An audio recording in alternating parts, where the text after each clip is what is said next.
Hello, everyone. Thanks for tuning in. My name is James McReynolds, and I'm the head of public programs at the Bullock Museum. Today, we're commemorating 100 years of suffrage for women in the United States. With final ratification in August 1920, women could finally vote after decades of work by thousands of women from different walks of life. An exhibition titled Sister Suffragists, created by the Bullock Texas State History Museum, commemorates the centennial of women's suffrage and explores the role of Texans in the movement that made it happen. I'm lucky today to be joined by Dr. Jessica Brandon-Ronosky. She's a distinguished professor of digital humanities and history at Texas A&M University Commerce. She's the project director of the Handbook of Texas Women, and she's authored a forthcoming book on how Texas and the South fit into the national suffrage history story. She also helped the Bullock Museum develop Sister Suffragists. Dr. Brandon-Ronosky, thanks for joining me today. Thank you for having me with you. I'm very excited to talk with you today. So before we get into the history here, could you tell us what inspired you to research and write about this topic? Well, I come from a pretty political family, and I've always been interested in voting rights and political mobilization. So when I was working on related projects and learned more about the fact that Texas was the first Southern state to ratify the 19th Amendment, it really piqued my interest in how that happened, and I started looking into it, and I've been working on the topic for almost 20 years now. So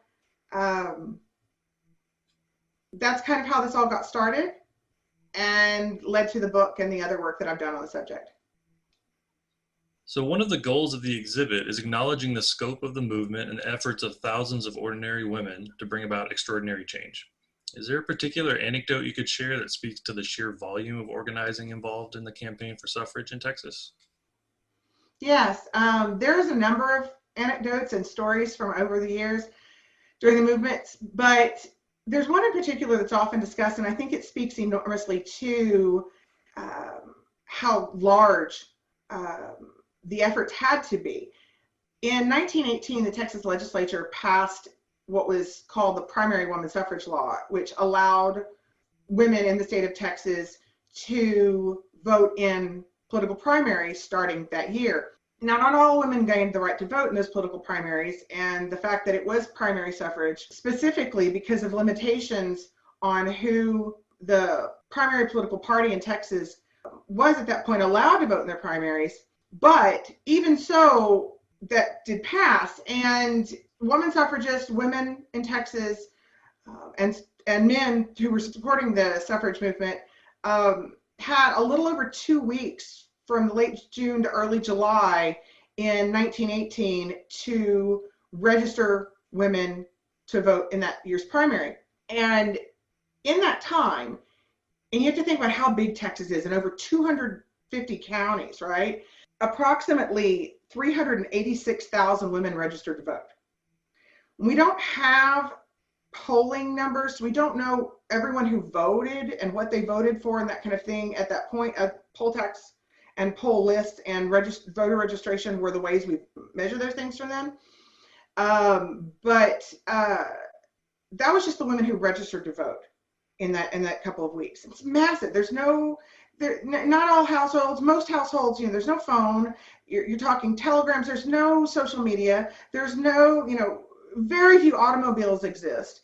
And this had to be mobilized very, very quickly.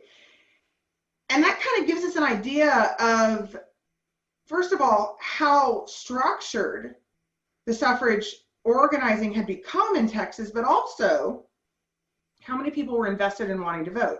Further, not all women in Texas had to register in advance to vote in that primary. The primary law had stipulations in it that cities of a certain size and women who needed to register for cities of a certain size and in counties with that kind of area, but a lot of women were just able to show up and vote that year. So we don't have a voting number. So that increases the possibility of how many individuals actually showed up to vote in that primary in 1918. And that's huge. And it was always talked about with individuals at the national level from Texas suffragists about Texas is so massive. We have to organize so many places, so many things. And it was just always kind of looked at as that, and it was true. So you spoke to an amazing turnout or organizing effort, at least, to get hundreds of thousands of people within 2 weeks registered to vote. Um, Obviously, that took a lot of effort, a lot of organizing effort. Um, but who were some of the individual leaders that coordinated those efforts, and how did they work with national groups? So very often, and deservingly so, um, we discuss a woman named Minnie Fisher Cunningham when we talk about women's suffrage in Texas, and she gets that recognition and that focus partially because she's one of the major conduits between Texas suffrage and national suffrage during these last very successful, extremely large suffrage organization, but also extremely successful suffrage years in connection to women gaining the right to vote in primaries in 1918. She was directly involved in that lobbying. And then she also not only worked and was the Texas president during those last few years of the largest suffrage association in Texas, the Texas Equal Suffrage Association, but also she's holding offices in connection to the largest national suffrage association, the National American Woman Suffrage Association, or NAWSA. And she continues to play those roles after the ratification of the 19th Amendment as well. And often we focus on those last years because they're so large and so much is happening, and it's happening so quickly. But it also was building over the course of generations. And Texas plays that kind of role with the national suffrage movement from Reconstruction during the 1860s and 1870s, being one of the states that national suffrage leaders, Susan B. Anthony, Elizabeth Cady Stanton, Lucy Stone, Henry Blackwell, Mary Livermore, are very interested in and continue to do so in the 1880s with Marietta Folsom, traveling throughout Texas and working with Lucy Stone, Henry Blackwell, Mary Livermore of the American Woman Suffrage Association, with individuals who are working to bridge national temperance movements. So with the Women's Christian Temperance Union, with another National Woman Suffrage Association, which was Susan B. Anthony, Elizabeth Cady Stanton. And those two, by the way, American Woman Suffrage Association and National Woman Suffrage Association, combine to form NAWSA in the 1890s. And so that's the other one, that the largest one I was speaking of. And later on, and in the 1890s, we have individuals working with the Nationals, and it's just over and over again we see this, and it kind of brings to attention the fact that for multiple generations, national suffrage leaders look at Texas as being, if not one of the most promising states in the South, at some points the most promising state in the South in connection to passing suffrage legislation. And that relies very heavily on relationships and connections with key suffrage leaders in Texas, some of which I just named, and also with national suffrage leaders.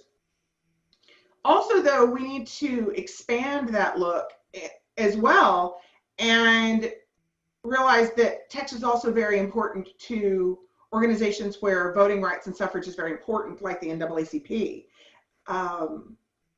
Once it's formed, and some of its predecessors. And so we see this connection with Texas leaders and national leaders invested in voter mobilization, gaining women the right to vote, and also other types of connected voter mobilization throughout this period and beyond. So one of the lesser known parts of this history, and the reasons we chose to commemorate the centennial of suffrage rather than celebrate it, is because the suffrage movement was biased in some ways. You kind of alluded to it a little bit earlier, but could you explain some of the complicated history of that for us? That's a very good question. I think part of that answer starts with just reiterating that there was segregation inside of the suffrage movement, that there was discrimination as part of the suffrage movement, that there was also segregation and discrimination outside of the suffrage movement. And all of these factors go into play to, in the past, have often told very limited versions of the story. Not all women gained the right to vote in 1920. This is extremely important to emphasize. But it doesn't mean that the discrimination and the segregation kept African American women, Mexican American women, in a larger, national sense as well, American Indian women, immigrant women, working class women, from wanting access to the vote, seeing the promise to access to vote, mobilizing to be part of this larger suffrage movement, which they did. You mentioned bias within the movement, and that plays itself out in a number of ways. Direct ways, for example, when we see suffrage organizing and suffrage organizations being segregated and denying access. For example, African American women across the state in different locations start mobilizing, start connecting with this direction. This wasn't new, but we see attention being paid to it by state legislators and suffrage organizers and newspapers, that kind of thing. One particular example is in El Paso. A woman named Maud Sampson, later she remarries in the 1920s, becomes Maud Sampson Williams, and that's important just to know for what her later life led as well. But at this time, Maud Sampson becomes the head of an African American woman suffrage league, local league, and she writes to the National American Woman Suffrage Association asking for affiliation for her local club to NASA, and receives correspondence back that's not allowed. In the exhibit you have at the bullet, there's multiple letters that were part of this correspondence thread back and forth between national leaders of NASA and state level suffrage leaders, including Minnie Fisher Cunningham, and also to El Paso with some of the white suffrage leaders in El Paso, but also with Maud Sampson in El Paso as well. In the long run, it shows that NASA in this particular instance is pushing very hard for Texas white suffrage leaders to maintain the segregation line. It already existed. So it's very important to stress that segregation isn't just coming from nationals, but at the same time, it's being upheld there. And this Suffrage League was denied access. An interesting thing about this is that Maud Sampson and a number of the women who were involved with organizing that African American Women Suffrage League in El Paso are also leaders of the local El Paso NAACP branch. And that NAACP branch goes on to fight two out of a number, but three main United States Supreme Court cases successfully, by the way, to overturn the white primary, which was a racially segregated process, which I somewhat mentioned before, but becomes part of state law in 1923 in Texas. It was practiced and pushed through party practice prior to that. And so we're seeing these African American women leaders who are very well connected to what's going on at the national level through the NAACP, knowing how to organize, knowing how to connect, reaching out to NASA, and NASA saying, not for you. And interestingly, also, fairly recently, previously before 1918, before those letters go back and forth, NASA had passed regulations that local suffrage clubs couldn't affiliate directly with the National Association. And they did this specifically to keep African American women suffrage groups from being able to affiliate around their state segregated suffrage NASA affiliates. So it's intimately ingrained, but it also plays itself out in ways that are systemic in larger voting segregation and lack of access, and just the way that lack of information plays itself out. Another example of that is in 1918, Ovidia Haddad, who was a Tejana Mexican-American activist and Mexican revolutionary and educator. At this point, she's still living in Laredo. She's in the valley. She's in deep South Texas. So a couple of years later, her and her husband, after she marries, moved to San Antonio. But at this point, she's still in Laredo. Has started another newspaper. Her family was in publishing. And she's writing about this primary suffrage law that is passed in 1918. And she's informing in the Spanish language newspaper to these Spanish speaking readers and audiences how it works. And she describes it incorrectly. She is under the impression that, and I mentioned this a little bit earlier, that women in certain urban areas of a certain size had to register to vote, but not all women across the state had to register to vote. And it's misinterpreted on these pages to look like only women in urban areas of a certain size had the right to vote in the primary. And Obadiah Dowd is an extremely intelligent, extremely well-connected individual, but she doesn't have connection to this very specific circle of suffrage leaders who are speaking daily, hourly to the state attorney general and to legislators who are able to provide information on how this is all working. And just the lack of information and the segregated nature of the network, but also how complicated the law was written, and also how chaotic everything was, as the state attorney general is handing down rulings and advice daily about how this is supposed to work itself out as people are asking questions, also is discriminatory in nature. And so the biases work themselves out in infinite ways, some very direct, segregated ways, and then others in connection to creating complications or using primary suffrage because that way the political parties could have control over who got to vote in the primary. And technically it's political party because at that point, the only party in the state of Texas that's holding political primaries is the Democratic Party. Texas basically functioned as a one-party state at that point. And so we see those biases work themselves out that way. And it's very important to bring that into the story because if we only look at what we consider quote unquote the main suffrage organizations and their membership, then it's a very limited version. But beyond all of that, the harm that was caused, the limitations that are created, and the fact that the fights go much beyond 1920 are removed from the story. And that's not how it went. So gaining the right was a big success, but as you mentioned, it was by no means the end of the movement for equal rights. How did the suffrage movement shape the fight for equal rights that followed? The ratification and the passage of the 19th Amendment.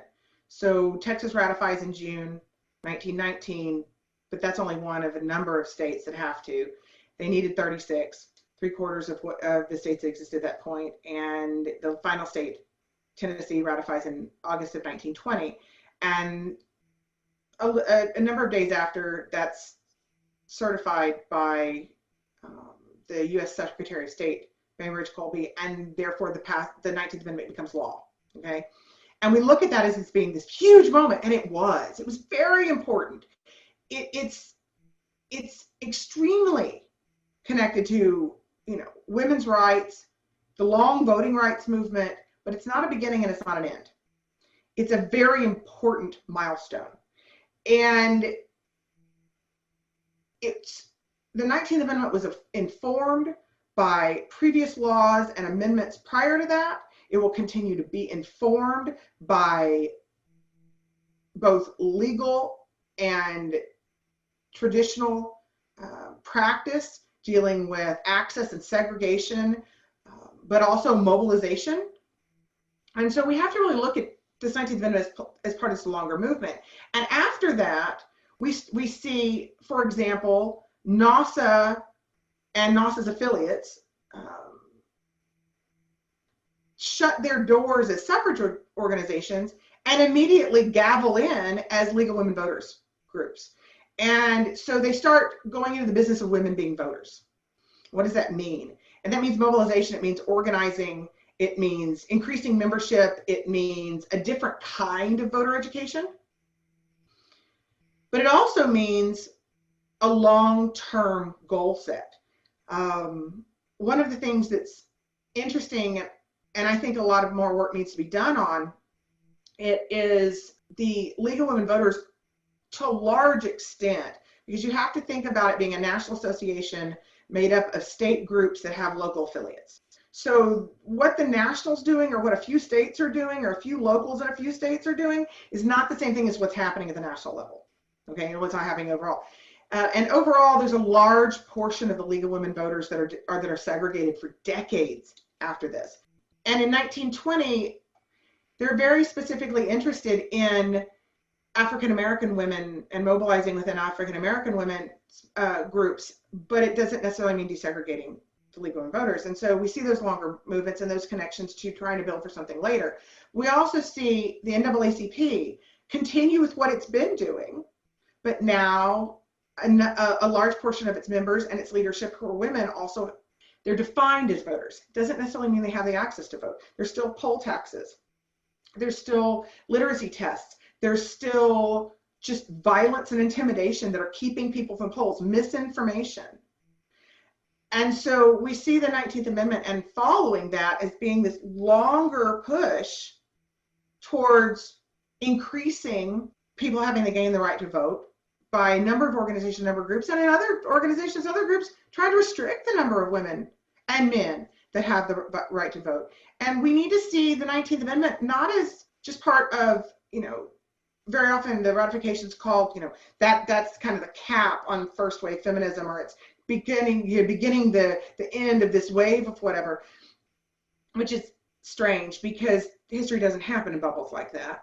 But we need to see it also as this longer conversation that includes, U.S. Supreme Court rulings, the Voting Rights Act, that includes continued efforts to protect voters' access to the polls and continue these kinds of mobilization and education programs.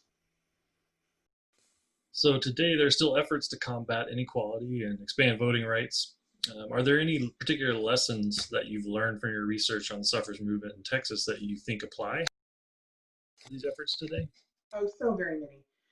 But I think the one to focus most on is when we look at the suffrage movement and as part of a longer voting rights movement, but we also look at it as generations, even just leading up to the ratification of the 19th Amendment, and then the generations that follow that want to expand the access of what is promised but not necessarily fulfilled by the ratification of the 19th Amendment.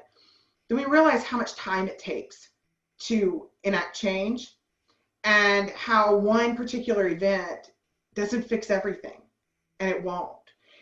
And we need to carry that lesson with us now and realize that people need to be invested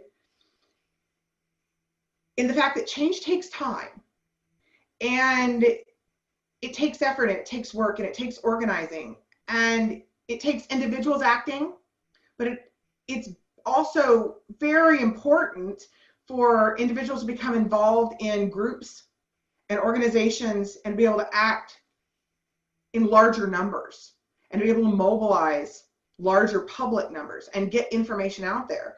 And once that is accepted as the case, and not expecting instantaneous change, and also not expecting instant change to be permanent. Once rights are won, they need to be guarded, and they need to be guarded consistently. And people need to stay involved. Because if that's not the case, if that doesn't happen, then those rights can be taken away. And one of the things that I think comes out of this lesson is that means that we need to pace ourselves. We need to pace ourselves for a longer involvement. That if we overexhaust ourselves and we have a flash in the pan moment, then we can't continue to stay active. We can't continue to stay involved, which is what is absolutely necessary. When things are great, we need to stay involved because they're not always going to be great. There's always going to be something's going on, or that something's eventually going to happen. And we need to guard against the moments where that could then multiply and expand. And so we need to be involved, but we need to be involved for the long run. And we need to realize that. And it takes consistency, and it takes knowledge, and it takes organizing and connection. But it starts with just each person saying, I want to do something, and reaching out and finding their place in whatever it is in connection to voting. The other thing that it takes is it takes people to vote. We have to vote. women didn't wake up one day and have access to voting. It did never happen that way. And with laws being passed, with the 19th Amendment being ratified, the voters, the legislators, they had to be mobilized, and the vast majority of this nationwide through 1920 and for quite a while after were men. And so we need to remember that too, that it takes action as a voter, but it also takes connection with other voters to do that. And so one of the number one things everyone can do is go out and vote, which is the perfect time to say that because it's the election year, go vote. But also, in a larger sense, finding what you're passionate about, finding what interests you, finding what connects to your well-being or the well-being of people who are important to you, and get involved in some way. And realize that that involvement needs to be in whatever it is you can be consistent. If you push too hard, you'll drop out and you won't be able to stay involved. Stay involved in a way that you can. And that's how long-term change is enacted and protected. Thanks. That's probably a really good spot to end there. A nice positive note for I think everyone. it's perfect. Thank you all for tuning in. Special thanks to you, Dr. Brandon Ranowski, for your participation. The Bullock Museum would also like to thank Texas A&M Commerce University and the Texas Bar Foundation for their support of Sister Suffragists. And if you'd like to find out more about what's going on at the Bullock Museum, or you want to check out other programs that we have, please visit our website, www.thestoryoftexas.com, or check out our YouTube channel for more videos like this. Thanks again, everyone. Thank you. Thank you.